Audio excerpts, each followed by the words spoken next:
Hello hall, இன்றைக்கி நம்ம பார்க்கக்கூடியது நெக்கோ ஆஷிடாஷி.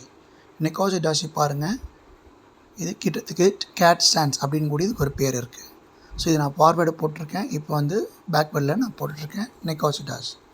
இப்போ இதை சைடு வியூவில் பார்க்குறீங்க. இந்த லெக்கு பாருங்கள், முன்னாடி தூக்கி இருக்கணும், பேக் லெக் வந்துட்டு 45ல் இருக்கணும். ஸோ லிசன் பண்ணுங்கள். 1 2 இப்படி போகும்போது கை ஷோல்டர்லேருந்து வரணும். இப்போ நான் ஷிட்டோரியோ ஃபார்மோடைய நெக்கோ ஆஷிடாஷி போட்டுட்ருக்கேன்.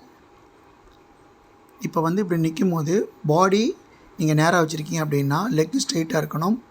பேக் லெக் வந்துட்டு அப்படி பாருங்கள், உட்காரும் போது ஃபஸ்ட்டு 1.5 ஃபீட் முன்னாடி காலை வைக்கிறீங்க, 2 கடையில் 1.5 ஃபீட் இருக்கணும்.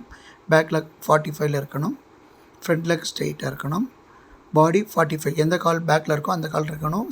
லுக் ஸ்ட்ரெயிட்டாக இருக்கணும். முன்னாடி 20%, பேக்கில் 80% பாடி வெயிட் இருக்கணும். ஸோ பிளாக் வந்துட்டு நீங்கள் போடும்போது இந்த இடுப்பை வந்து நீங்கள் தூக்கி இருக்கணும் ஷிட்டோரியோ ஃபார்மில். 1 இப்போ பார்த்தீங்கன்னா பாடி அந்த பக்கம் திரும்பி இருக்கும். ஸோ பேக் லெக் தகுந்த மாதிரி உங்கள் பாடி வந்து நீங்கள் டர்ன் பண்ணிக்கணும். வெரி வெரி இம்பார்ட்டன்ட் ஸ்டாண்ட்ஸ் இன் கராத்தே.